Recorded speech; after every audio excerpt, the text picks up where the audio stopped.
Hello everyone, welcome to this lecture on engineering physics. In this lecture we are going to discuss about extrinsic and intrinsic semiconductors. So basically what are intrinsic semiconductors and what are extrinsic semiconductors? In brief we are going to discuss that. Okay, so let's start. So first of all let's start with intrinsic semiconductor. Okay, basically intrinsic semiconductors are nothing but these are pure semiconductors. Intrinsic semiconductors क्या होते हैं? मेरे pure semiconductors होते हैं। Pure semiconductors का अर्थ क्या होता है कि इसमें जितने भी एलिमेंट हैं, जितने भी कोवेलेंट बॉन्डेड एलिमेंट्स होंगे, एक दूसरे से जो अटैच होंगे वो सारे सेम होंगे। ओके, जैसे अगर सिलिकॉन है तो सिलिकॉन के अराउंड जितने भी एटम्स बॉन्डेड रहेंगे that will also be silicon. Okay, तो intrinsic semiconductors are the pure semiconductors wherein the identical atoms are covalently bonded to each other. ठीक है, तो हम एग्जांपल लेते हैं सिलिकॉन का। जैसा कि आपको पता है कि सिलिकॉन की एटॉमिक नंबर क्या है? 14 है। ठीक है, अगर इसकी एटॉमिक नंबर 14 है तो इसकी इलेक्ट्रॉनिक कॉन्फ़िगरेशन क्या होगी? 1s2, 2s2, 2p6, 3s2 and 3p2। और हम कह सकते हैं कि दो फर्स्ट शेल में 2 इलेक्ट्रॉन्स होंगे, सेकंड शेल में 8 इलेक्ट्रॉन्स होंगे और थर्ड शेल में 4 इलेक्ट्रॉन्स होंगे। तो हम कह सकते हैं कि सिलिकॉन की जो वैलेंसी है वो 4 है।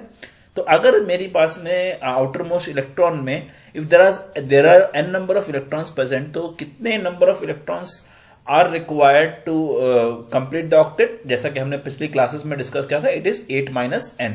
तो जैसा कि सिलिकॉन के केस में 4 है, तो 8 - 4 कितना होता है? 4। तो इसका मतलब क्या हुआ कि मुझे 4 more electrons in the valence shell are required to complete the stable state और attain the stable state.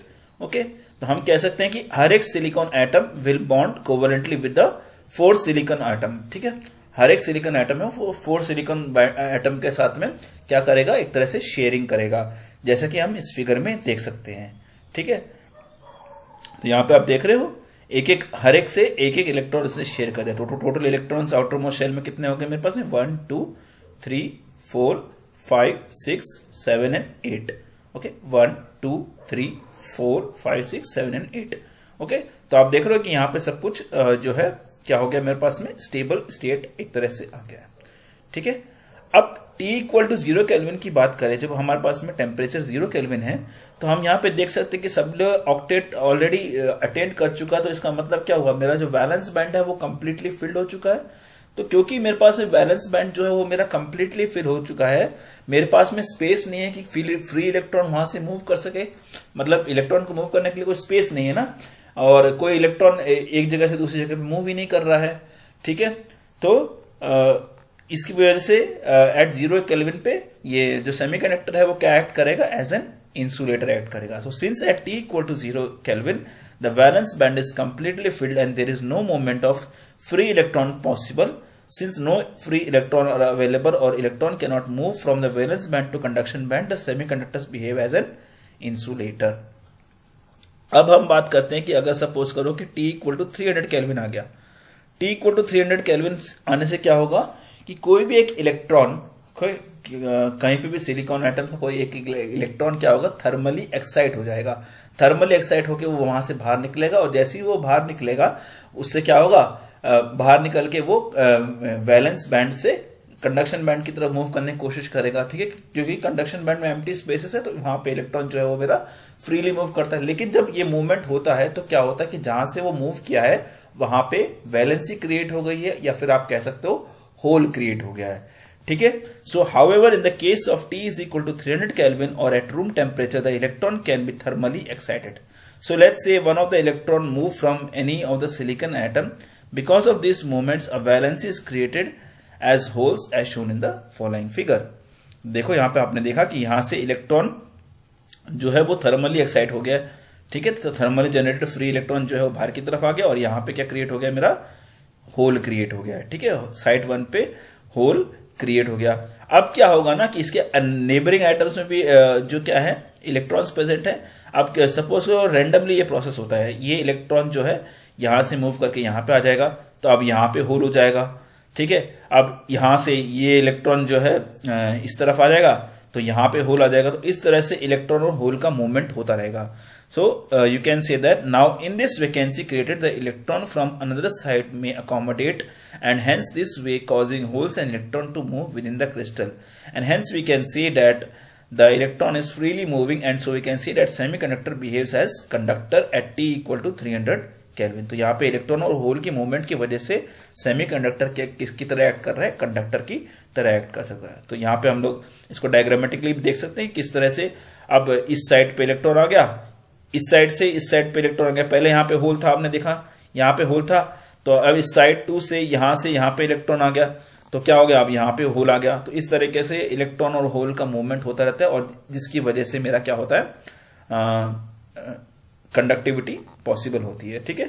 So in intrinsic semiconductor, जहां तक इंट्रिंसिक सेमीकंडक्टर्स की बात है, नंबर ऑफ फ्री इलेक्ट्रॉन्स अगर हम बात करें Ne, अगर मैं कहूं कि कॉन्सेंट्रेशन ऑफ फ्री इलेक्ट्रॉन्स है, और NH जो है वो मेरा नंबर ऑफ होल्स है, then we can say that number of electrons is equal to number of holes is equal to Ni, where Ni is called as intrinsic carrier concentration.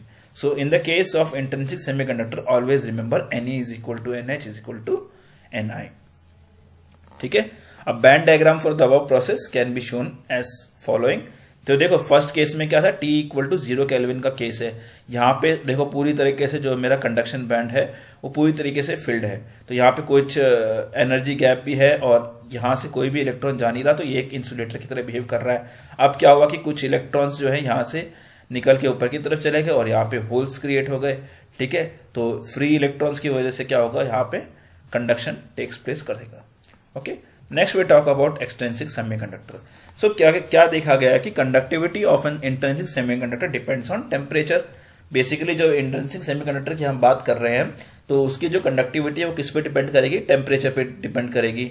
Okay. और उसकी जो room temperature पे जितनी conductivity थी वो तो बहुत ही लो होती है, जिसकी वजह से उसका कोई इंपॉर्टेंट इलेक्ट्रॉनिक डिवाइसेस में कुछ इंपॉर्टेंट यूज नहीं हो पाता है। ओके। तो as such no important electronic devices can be developed using this semiconductor. तो therefore there is a necessity of improving their conductivity. ठीक है। तो हमें चाहिए कि हम उसकी कंडक्टिविटी को इंक्रीज करें, और ये कैसे इंक्रीज होगा, this is done by adding making use of impurities. तो बेसिकली अगर मैं इम्प्योरिटीज को ऐड करूंगा तो उसकी जो कंडक्टिविटी है वो इंक्रीज होगी। ओके। तो सपोज करो कि when a small amount of say a few parts per million of a suitable impurity is added to the pure semiconductor, the conductivity of semiconductor is increased. ठीक है। अगर हम पार्ट्स पर मिलियन में भी impurity add करेंगे तो क्या होगा, कंडक्टिविटी जो है वो मेरी इंक्रीज होगी। Such materials are known as extrinsic semiconductors. इन टाइप के मटेरियल को हम एक्सट्रिंसिक सेमीकंडक्टर्स कहते हैं, और इम्प्योरिटी सेमीकंडक्टर्स भी कह सकते हैं। Okay, so the deliberate addition of desirable quantity of impurity is called doping, and the impurity atoms are called dopant. ठीक है। और such a material is also called as doped semiconductor. Okay, so dopant इस तरह से होता है कि वो किसी तरह से भी जो ओरिजिनल सेमीकंडक्टर लैटिस है उसको डिस्टॉर्ट ना करे, उसकी स्ट्रक्चर को चेंज ना करे। Okay. So basically it occupies only very few of the original semiconductor atom sites in the crystal. Okay. Okay. Basically a necessary condition to attain this is that the sizes of the dopant and the semiconductor atom should be nearly the same. Basically size जो dopant atom का size है और जो conductor का semiconductor का size atom का size है वो बेसिकली सेम होना चाहिए। तो बेसिकली हमारे पास में हम यूजुअली दो टाइप के डोपेंट्स को यूज करते हैं। First one is a pentavalent. Pentavalent उनको बोलते हैं जिनकी वैलेंसी आउटर शेल में 5 इलेक्ट्रॉन्स होते हैं, बेसिकली जो 5th ग्रुप एलिमेंट होते हैं। ठीक है। दैट इज नाइट्रोजन, फॉस्फोरस, है ना, arsenic. Okay. Nitrogen, phosphorus, arsenic, tin. Okay. ये सारे जो होते हैं वो मेरे पेंटावेलेंट होते हैं। ठीक है। और ट्राइवेलेंट जो होते हैं वो मेरे इंडियम, बोरॉन, एल्यूमिनियम एक्सेट्रा होते हैं। और जो टेट्रावेलेंट होते हैं वो सिलिकॉन और जर्मेनियम, वो तो प्योर सेमीकंडक्टर्स होते हैं। तो we shall now discuss the how doping changes the number of charge carriers. So basically silicon और जर्मेनियम है वो 4th ग्रुप को बिलोंग करते हैं पीरियोडिक टेबल में। Therefore we choose dopant element from nearby 5th और 3rd group, क्योंकि ये 4th ग्रुप को बिलोंग करते हैं। तो नियर बाय ग्रुप जो है उसी को मैं एज ए डोपेंट यूज करूंगा, expecting and taking care that the size of dopant atom is nearly the same as that of silicon or germanium. So basically मुझे ये देखना है कि सिलिकॉन और जर्मेनियम के बराबर का साइज में यूज कर रहा हूं as a dopant. So okay, interestingly, the pentavalent and trivalent dopants in silicon or germanium give two entirely different types of semiconductors as discussed below. So basically, pentavalent अगर मैं impurity add कर रहा हूं या फिर मैं trivalent impurity ऐड कर रहा हूं तो दोनों की वजह से अलग अलग टाइप के सेमीकंडक्टर्स फॉर्म होंगे. तो सबसे पहले हम बात करते हैं n टाइप सेमीकंडक्टर्स की. ओके, तो हम सपोज करते हैं कि हम सिलिकॉन और जर्मेनियम को पेंटावेलेंट इंप्योरिटी से डोप करेंगे. तो किस तरह का डायग्राम हमें बनेगा? सी देखो, सिलिकॉन के आउटर मोस्ट इलेक्ट्रॉन में कितने, आउटर मोस्ट वैलेंस में कितने इलेक्ट्रॉन्स प्रेजेंट है? 4 इलेक्ट्रॉन प्रेजेंट है. अगर मैं पेंटावेलेंट अगर एक डोपिंग ऐड कर रहा हूं तो मेरे पास में एक एक्स्ट्रा इलेक्ट्रॉन आएगा. सो इसको हम किस नाम से देंगे? Unbounded free electron donated bye pentavalent atom. तो इन पेंटावेलेंट एटम एक फ्री इलेक्ट्रॉन डोनेट कर रहा है. ठीक है, तो अगर हम इसको इस लैटिस में बनाएं तो यहां पे डोनर कोर हो गया मेरा. ओके, और यहां पे एक electron is donated. Okay, so when an atom of +5 valency element occupies the position of atom in the crystal lattice of silicon, 4 of its electron bond with the 4 silicon neighbor atom, while the 5th is very weakly bound to its parent atom. Okay, because 4 electron participating in bonding are seen as a part of effective core of the atom by the 5th electron. ठीक है, इसके result से क्या होगा? जो मेरी ionization energy है इस इलेक्ट्रॉन को फ्री करने के लिए वो बहुत ही स्मॉल होती है. इवन एट रूम टेम्परेचर भी बहुत स्मॉल होती है. Okay, so basically it will be free to move in the lattice of the semiconductor. For example, the energy required is approximately 0.01 electron volt for germanium or 0.05 electron volt for silicon to separate this electron from an atom. ठीक है, basically अगर मुझे इस electron को atom से बाहर निकालना है तो मेरे को अप्रोक्सीमेटली 0.01 इलेक्ट्रॉन वोल्ट की एनर्जी चाहिए रहेगी in the case of germanium and 0.05 electron volt की एनर्जी चाहिए रहेगी in the case of silicon, so that I can separate this electron from the atom. Okay, so अगर इसको हम इंट्रिंसिक सेमीकंडक्टर से कंपेयर करें तो वहां पे मुझे at least energy required to jump the forbidden band is about 0.72 electron volt in the case of germanium and 1.1 electron volt for silicon at room temperature in intrinsic semiconductor. तो basically देख रहे हो आप कितना ज्यादा गैप है. जर्मेनियम में 0.72 electron volt use होता था इंट्रिंसिक सेमीकंडक्टर्स में और यहां पे सिर्फ 0.01 इलेक्ट्रॉन वोल्ट यूज होता है. ओके, और 1.1 इलेक्ट्रॉन वोल्ट यूज होता था इसमें सिलिकॉन में in the case of intrinsic semiconductor, but in the case of extrinsic semiconductor only 0.05 electron volt is required. Okay, thus the pentavalent dopant is donating one extra electron for conduction band and hence it is known as donor impurities. ठीक है, क्योंकि एक extra electron हमें ये donate कर रहा है तो हम इसको डोनर इम्प्योरिटी भी कह सकते हैं. So the number of electrons made available for conduction by dopant atom depends strongly upon the doping level, कि कितना अमाउंट मैंने डोपिंग लेवल किया है and is independent of any increase in the ambient temperature. तो temperature से ये depend नहीं करता.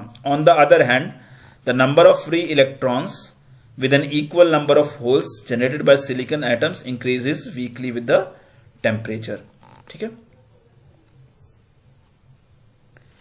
So basically in doped semiconductor, the total number of conduction electron Ne is due to the electron contributed by the donors and those generated intrinsically, while the total number of holes is only due to the holes from the intrinsic source. तो जैसा कि हम कह सकते हैं कि मेरे पास भी एक एक्स्ट्रा इलेक्ट्रॉन आ रहा है ना, तो टोटल नंबर ऑफ इलेक्ट्रॉन की अगर मुझे कॉन्सेंट्रेशन देखनी होगी तो that is because of the intrinsic semiconductor जो कि ऑलरेडी है और plus that extra electron. Okay, that is given by the donor. ठीक है, जो डोनर एक एक्स्ट्रा इलेक्ट्रॉन दे रहा है उसको ऐड करेंगे हम जो इंट्रिंसिक कंडक्टर में ऑलरेडी इलेक्ट्रॉन प्रेजेंट हैं. ठीक है, लेकिन होल जो है वो सिर्फ इंट्रिंसिक सेमीकंडक्टर से आ रहा है. तो हम कह सकते हैं but the rate of recombination of holes would increase due to the increase in the number of electrons, क्योंकि नंबर ऑफ इलेक्ट्रॉन्स बढ़ रहे हैं तो होल्स और इलेक्ट्रॉन्स में जो रिकॉम्बिनेशन होगा वो भी इंक्रीज होगा. As a result number of holes would get reduced further. इसकी वजह से क्या होगा? होल्स और रिड्यूस हो जाएंगे. Thus, with proper level of doping and number of conduction electron can be made much larger than the number of holes. तो हम कह सकते हैं कि semiconductor extrinsic semiconductor doped with pentavalent impurities, electron become the majority carriers and holes become the minority carriers. ठीक है, तो हम कह सकते हैं कि पेंटावेलेंट इंप्योरिटी की वजह से इलेक्ट्रॉन क्या है, कौन सा कैरियर बनता है, मेजॉरिटी कैरियर बन जाता है, और होल जो है वो माइनॉरिटी कैरियर बनता है. देखो दो चीजें हैं, आपको यही याद रखना, आप पेंटावेलेंट इंप्योरिटी ऐड कर रहे हो जिस सिलिकॉन में, तो सिलिकॉन में 4 आइटम ही चाहिए मुझे, है ना, तो एक एक्स्ट्रा इलेक्ट्रॉन आप ऐड कर रहे हो, इसका मतलब you are increasing the electrons concentration, right. Also अगर ये इलेक्ट्रॉन ऐड हुआ है तो ये इलेक्ट्रॉन होल्स के साथ भी रिकम्बाइन होगा. ठीक है, तो इलेक्ट्रॉन जो होल्स अगर रिकम्बाइन हो तो होल्स और खत्म हो गए, तो हम कह सकते हैं कि अब जो है मेजॉरिटी जो है वो मेरे पास में इलेक्ट्रॉन्स है, और जो माइनॉरिटी में जो प्रेजेंट है वो मेरे पास में होल्स हैं. Okay, so these semiconductors are therefore known as n type semiconductors. For n type semiconductors we have Ne is greater than और NH. ठीक है, अगर हम इलेक्ट्रॉन की कॉन्सेंट्रेशन को Ne माने और होल्स की कॉन्सेंट्रेशन को NH माने, then I can say Ne is greater than NH. Next we will talk about p-type semiconductor. Basically this is obtained when silicon or germanium is doped with trivalent impurity. जब भी हम trivalent impurity से silicon को dope करते हैं then we will obtain p-type semiconductor. Okay, जैसे कि aluminium हो गया, बोरॉन हो गया, इंडियम हो गया. Okay, so basically dopant has one valence electron less than the silicon and germanium, and therefore this atom can form covalent band with neighboring 3 silicon atom but does not have any electron to offer for the 4th silicon atom. So basically देखो, आपको simple से एक simple example लेते हैं. Late से हम example लेते हैं बोरॉन का.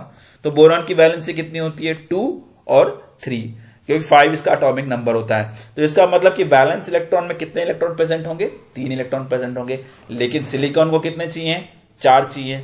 तो it cannot offer 4 electrons, right. It can offer only 3 electrons to the 3 silicon atoms.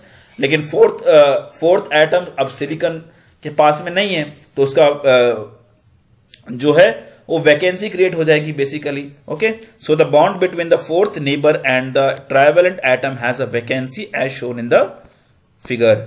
ठीक है, जैसे कि आप यहां पे देख सकते हो, यहां पे आपको 3 इलेक्ट्रॉन तो शेयर हो गए, लेकिन यहां पे क्या क्रिएट हो गया, होल क्रिएट हो गया. ठीक है, so since the neighboring silicon atom in the lattice wants an electron in place of a hole, okay, an electron in the outer orbit of an atom in the neighborhood may jump to fill its vacancy, leaving the vacancy or hole in its own site. अब देखो simple सी बात है, अगर आपके पास में hole create होगा, लेकिन यार सिलिकॉन को तो अपनी इलेक्ट्रॉन चाहिए, तो वो क्या करेगा, नेबरिंग एटम से इलेक्ट्रॉन को वहां पे लेके आएगा. ठीक है, अब वहां से अगर इलेक्ट्रॉन जा रहा है, तो अब वहां जहां से इलेक्ट्रॉन जा रहा है वहां पे क्या क्रिएट होगा, होल्स क्रिएट होगा. So thus the holes available for conduction. Note that a trivalent foreign atom becomes effectively negatively charged when it shares the 4th electron with the neighboring silicon atom. Therefore, the dopant atom of the p-type material can be treated as one core of the negative charge along with its associated hole. Okay? जैसा कि हम इस यहां पे diagram में देख सकते हैं. ठीक है, so it is obvious that the acceptor atom gives one hole. ठीक है, जो acceptor atoms है वो एक होल देता है. These holes are in addition to the intrinsically generated holes, while the source of conduction electrons is only intrinsic generation. Again, पिछली बार की तरह हम सोचते हैं, उस टाइम में हमें इलेक्ट्रॉन था पेंटावेलेंट में ज्यादा, यहाँ पे होल्स ज्यादा है. तो होल्स किसकी वजह से है, एक तो ट्राइवेलेंट इंप्योरिटी की वजह से है, और किसकी वजह से, एक इंट्रिंसिक सेमीकंडक्टर की वजह से है, राइट. लेकिन जो इसमें हम बात कर रहे हैं इलेक्ट्रॉन्स की, वो is only because of the intrinsic semiconductor. So we can write down, okay, therefore the intrinsic semiconductors.